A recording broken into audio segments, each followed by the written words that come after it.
Հայ առաքելական եկեղեցին բացի տաղավար տոներից եւ սրբոց օրերից տարին մեկ անգամ հիշատակում է նաեւ հրեշտակներին։ Ըստ եկեղեցական տոնացույցի Սուրբ հրեշտակապետեր Գաբրիելի, Միքայելի եւ բոլոր երկնային զորքերի հիշատակությունը նշվում է Խաչի տոնի 8-րդ կիրակին հաջորդող շաբաթ օրը։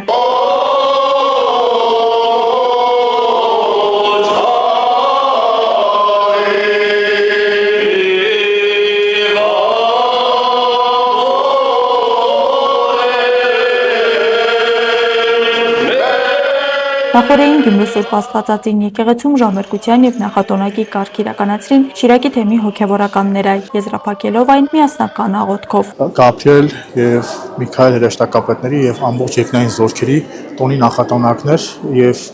քանի որ տոնը նաեւ մեր թեմի առաջնորդի գերաշնորհ Միքայել Սրբազանի անվանակոչության օրն էր, հոգեվոր տեսուչ Նարեկ եպիսկոպոսի Ավակյանի օրհնությամբ միասնաբար մեկտեղվեցինք Առաջնորդանայս եկեղեցում, որպեսզի միասնական աղոթքով մենք